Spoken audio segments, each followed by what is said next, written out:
चा पुतळा हा पुन्हा एकदा त्याच तेजाने, त्याच स्वाभिमानाने आणि त्याही पेक्षा भव्यतेने उभा झालेला आहे।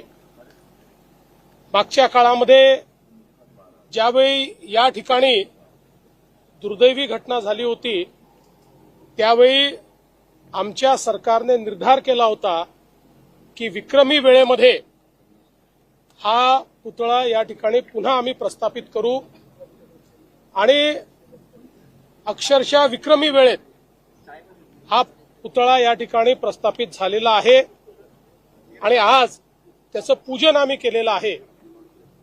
मी सार्वजनिक बांधकाम विभागाचं मनापासून अभिनंदन करतो। सार्वजनिक बांधकाम विभागाचे तत्कालीन मंत्री रवींद्र चव्हाण साहेब असतील किंवा आताचे मंत्री शिवेंद्र बाबा भोसले असतील, यांनी अतिशय वेगानं हे काम त्या ठिकाणी केलं आणि त्यासोबत श्री सुतार साहेब यांनी अतिशय उत्तम अशा प्रकारचा पुतळा तयार केलेला आहे। त्यांचे मी मनापासून अभिनंदन करतो। त्यांच्यासोबत IITचे इंजिनियर्स होते, जे स्कूल ऑफ आर्ट्सचे प्रमुख होते।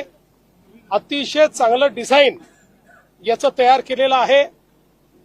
आपल्याकडे कोकणामध्ये वेगवेगळ्या प्रकारचे जे काही तुफान या ठिकाणी येतात, तोक्ते वादळ असेल, फयान वादळ असेल किंवा इतर जे काही वादळं या ठिकाणी आली त्या सगळ्यांच्या इंटेन्सिटीचा अभ्यास करून त्याही पेक्षा जास्त इंटेन्सिटीने वारा आला किंवा त्यापेक्षा जास्त तुफान आला तरी हा पुतळा त्या ठिकाणी राहू शकेल अशा प्रकारची याची रचना करण्यात आलेली आहे।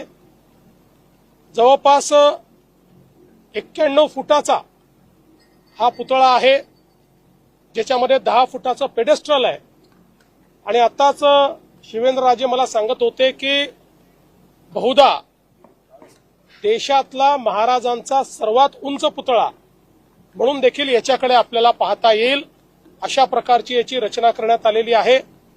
याची रचना करताना किमान 100 वर्ष हा पुतळा कुठल्याही प्रकारच्या वातावरणामध्ये टिकेल अशा प्रकारची याची रचना करण्यात आलेली आहे। 10 वर्ष ज्यांनी पुतळा तयार केला आहे त्यांच्याचकडे याचं मेंटेनन्स देखील देण्यात आलेलं आहे, त्यांच्यावर जबाबदारी टाकली आहे, त्याची गॅरंटी पण त्यांनी घेतलेली आहे। त्यामुळे जी काही दुर्दैवी घटना मागच्या काळात झाली होती